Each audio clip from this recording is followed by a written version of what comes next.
शरद पवार भाषणादरम्यान सहसा कुणाची मिमिक्री करत नाहीत। त्यांची भाषणाची एक अभ्यासपूर्ण अशी शैली आहे। पण काल नातू पार्थ पवारला लॉन्च करताना आजोबा पवारही चांगलेच फार्मात आले होते।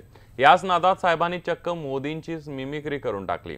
हा कदाचित भुजबळांच्या सहवासाचा परिणाम असावा असो।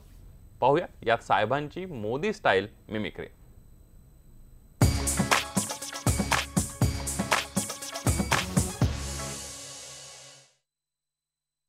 ज्यांनी आयुष्यामध्ये लहानपणी आम्ही कागदाचं विमान एकमेकाला मारायला करायचो, ते विमान सुद्धा कागदाचं ज्यांनी केलं नाही त्याला लष्कराची देशाच्या संरक्षणासाठी आवश्यक असलेल्या विमान निर्मितीचा अधिकार देऊ शकला।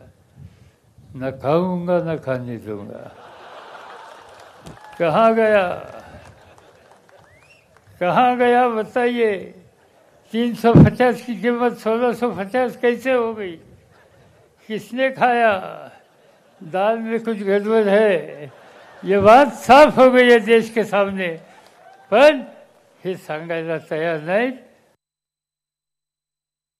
अजितने मगाशी सांगितली एक गोष्ट मला काही आवडली नाही, स्वच्छ सांगतो मला आवडली नाही। अजितने काय सांगितलं माहिती आहे? या वयात सुद्धा साहेब फिरतात। अरे मी काय म्हातारा झालो काय? हा या वयात झालं तुला नाही ते काय सांगतं? अरे या राज्यामध्ये देशामध्ये परिवर्तन झाल्याशिवाय हा महाराष्ट्राचा सुपूर्त गप्प बसला।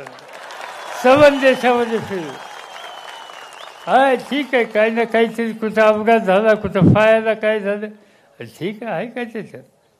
हां मी हे नाही सांगलं 56 इंच छाती आहे, पण मी हे सांगणार आमच्या मनगटात रग आहे, आमच्या डोक्यात रग आहे। या देशामध्ये परिवर्तन करून सर्वसामान्य माणसाच्या हिताची जपणूक करणारी एक राज्यकर्ता या ठिकाणी आणल्याशिवाय आम्ही स्वस्थ बसणार नाही।